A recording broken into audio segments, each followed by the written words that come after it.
Okay, so we're going for more than one paragraph here, and thank you to Susie for saving the day with her phone camera. Okay, and a conclusion, and this is going to be one idea, this is going to be another idea, and this is going to be a third idea. Which one do you guys think would be a good one to be my introduction? What do you think would work well to introduce this place to people, my van?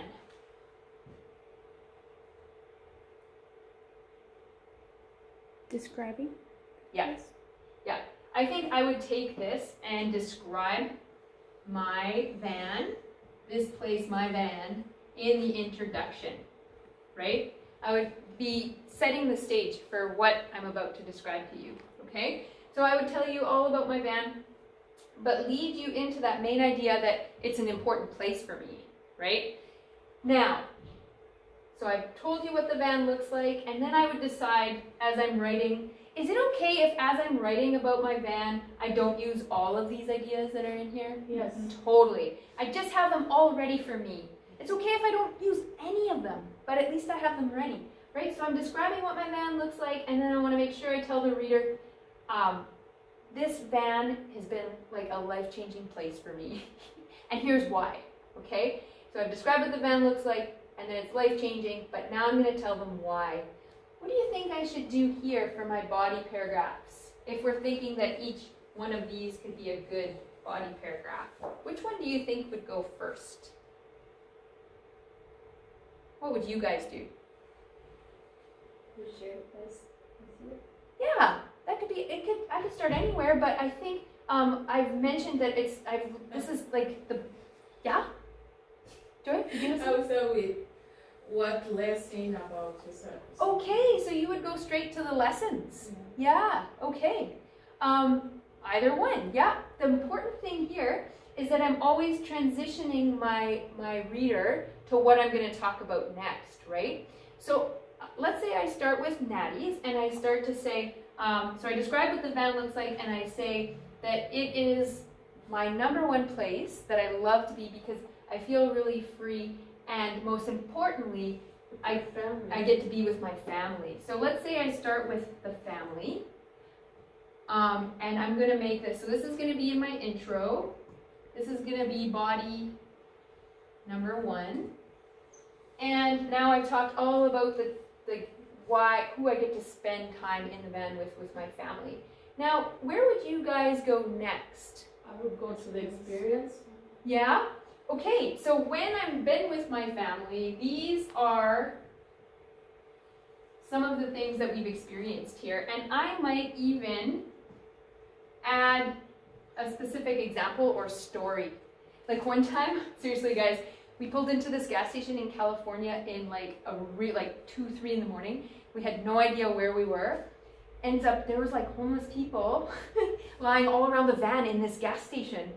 So I couldn't sleep at night because it was so hot and there's no air conditioning. So we had all the windows open, top popped, the kids are all up there, Bruce and I in the bottom. I couldn't sleep. So I went and sat in the driver's seat and I just watched all these people's lives unfold in front of me. And it was fascinating. They were like having conversations and I was like, it's horrible. I feel like I was kind of watching a movie or something. It was really bizarre. This other time, we pulled over on a gravel road in the middle of the night, just a gravel road. All of a sudden we hear this and this bright light. I said, Bruce, we're on a train track. We're on a train track. Oh no. So we got up, turned the van on and zoom, it just went right. We were right parallel to the train track. Yep. We weren't on it, but we were like right beside it. It was like, here's the gravel road, the train track was going like this, and we were just like parked, I don't know, here or there, like that. And we were so shaken up. It was 3 in the morning. I said to Bruce, I'm not going back to bed. Get the kids down, get the top down. I'm driving. We were going to Edmonton. I will never forget that. I thought we were dead, right? So I could write a whole thing just about that, right? So where I would need to be careful is I might just give like one time, I thought we were going to be hit by a train and we actually were near a train track. We quickly got up and got away, okay? Anyways, so, so there's that. What about here? And I have this in mind, Joy. This is definitely going to come into play, but I have a special spot for this. Has a special spot. So now that I've said it has a special spot, where do you think that special spot is? So I have these two left. Where do you think this would go, and where do you think that would go? And it could go either way, because I could use one for my conclusion and one for my next body paragraph. I would take this one for the third paragraph. This one here, I would. it's never changed. Okay. I almost feel like the lessons one would go Yeah. next. So actually, at first, I was thinking this was going to be my conclusion. These are the lessons I've learned. But I think it actually might be good to have this one as my conclusion, because I start out describing what the van's like, and then I end up saying it's actually never changed, right? It never changes. It's always...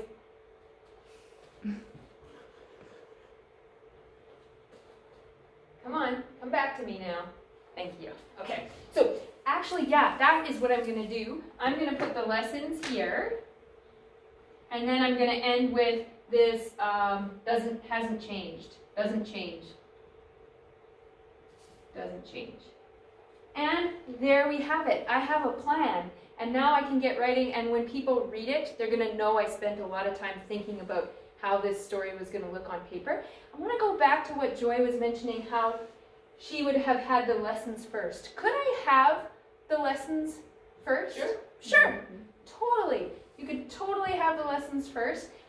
You're always just making sure you're transitioning us to the next idea, and as long as you do that, it's fine. You could start with, I've learned many important lessons in this van, and then go into that. And the people who've been with me to learn those lessons are my family. And then family. With my family, we've had some tremendous experiences in that van. Next one, right? So as long as you're telling the reader what you're doing through your story, you can have it in any order. Yeah, and you might change your order as you go along too. But so this is the thinking and the organizing. The next step for this then would just be to write. If you don't end up using half the things on here, that's okay. Sometimes other ideas come to you, or you have to take out entire chunks of ideas.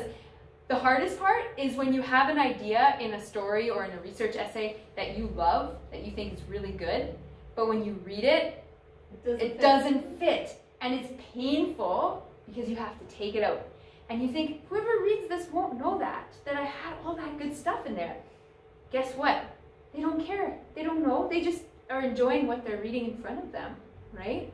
I know it's painful though sometimes, especially when you feel like, oh, I wrote that really, I like the way that sounds, but it doesn't fit, so I gotta take it out, right? But yeah. So, give this one a go. You guys don't have to write 5 paragraphs. If you want to do this and have it as 1 paragraph, that's totally okay too. This is my van. It's the compact 80s fun little pop-up top. I spend every summer in it with my family. We have many awesome experiences, and it's taught me all this about my life. 1 paragraph, that's fine.